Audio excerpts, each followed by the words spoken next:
pounds I can fit in my bikini, or I can go to the beach, or, things like that. But I think that it's important to have that deeper perspective of how your foods are altering your genes, and how your genes are, can be altered from that when you have a child.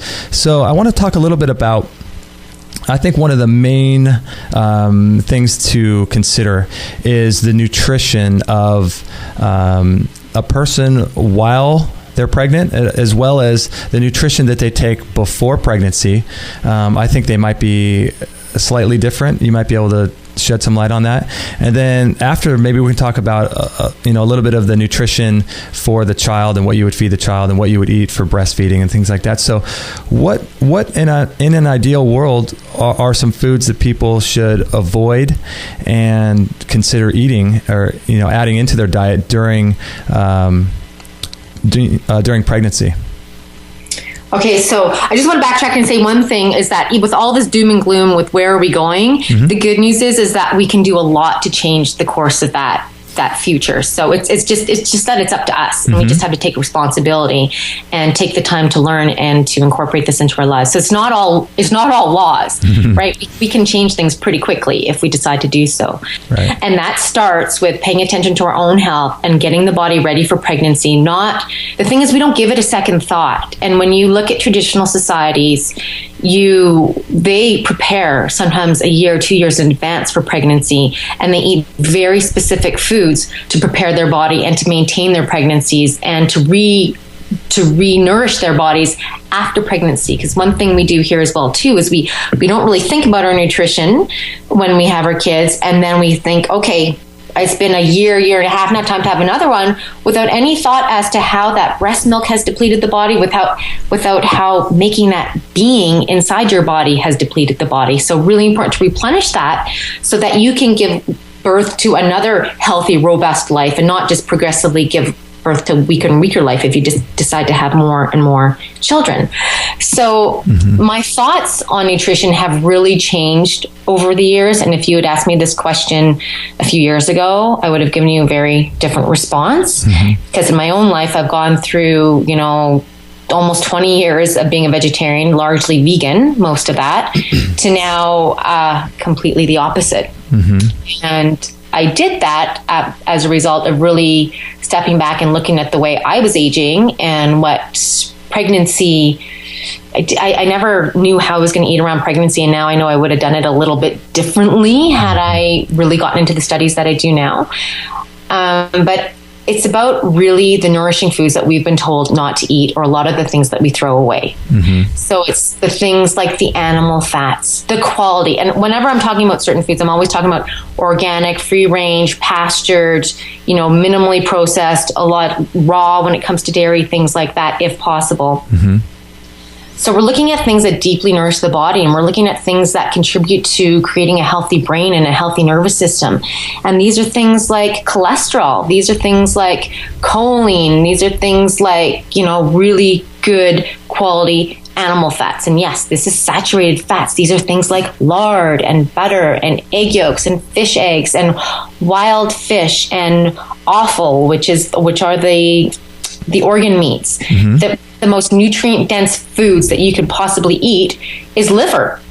And I was blessed to be raised on liver, although I hated every minute of it when I was growing up, but I've reintroduced that into my life. Now we have it once a week, and my son cries for it every time it's cooking and it's not ready yet. Wow. And we have that once a week, and we really, really enjoy it. And it is such a nutrient-dense food. So these are the kinds of foods that I'm talking about. I'm not talking about eating your whole grains and things like that, although we can do that, but we also have to look at not only the types of foods, but how we prepare our foods. Are we soaking and fermenting our grains before we cook them? Because they have a lot of anti-nutrients that take away from our nutrition if we don't do so. Are we eating our fruits and vegetables, which is really important as well too, but also maybe looking towards getting a few more wild foods in our diet, which have more nutrition in there, especially compared to your conventionally grown, hybridized fruits and vegetables that we've come to get used to in the supermarkets. So, but really my focus is on the heavy foods and the foods that we're afraid of, because we've been told they're going to give us heart attacks, which is actually absolutely the opposite. And then getting in the fermented foods. And this is where we're talking about gut health again.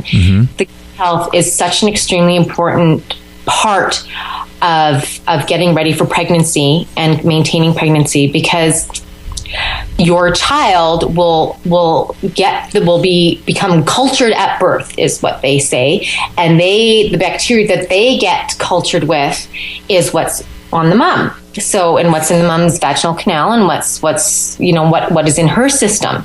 So if she has pathogenic bacteria, then baby is starting off with a really rough start on life that can lead to all sorts of problems and only progressively get worse. And it's really, really hard to restore that. You really only have one chance to do it right. Mm-hmm. And by having your gut health in order and then having your baby.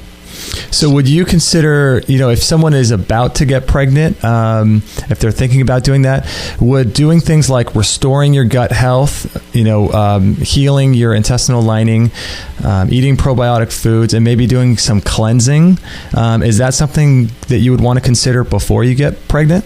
Absolutely. And you want to give a lot more time for that. Like I'm talking a year, 2 years, because for some people have very compromised gut health, and they've had, say, Crohn's or colitis or celiac or all sorts of allergies and asthma and eczema, or maybe they even have some learning disabilities. All of these things are related to your gut health.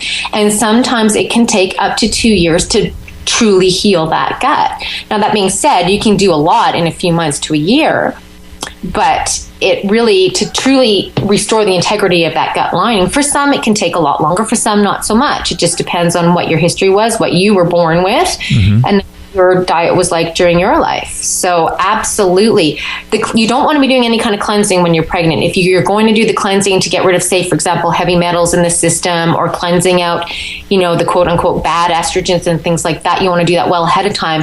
And then you want to spend a good amount of time really focusing on the fermented foods and the probiotics and the restorative foods and the really nutrient dense foods. But you want to give that a good 6 months to a year to really build the body with its stores. Now, we can get away. Sometimes we don't have that foresight, or we don't have that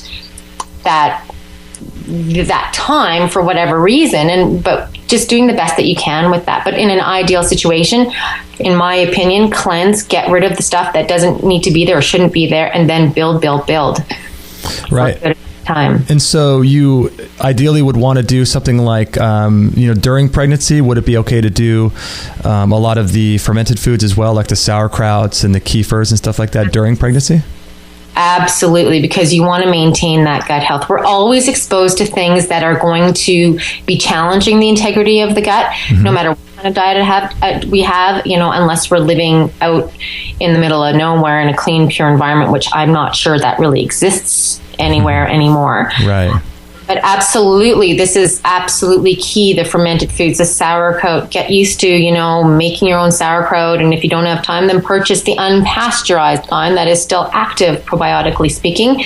But yes, absolutely, that is key. And if I've met somebody who is pregnant and hasn't done that, that's something that I get them to do right away. And it will initiate a bit of cleansing, because that's just what the foods do. But in the end, that is definitely going to be better for baby and mom. You just don't want to go hardcore cleansing if you have a major reaction. Right. And then, you want to pull back a little bit so baby isn't exposed to too much. Right. And I think a few minutes ago you mentioned something about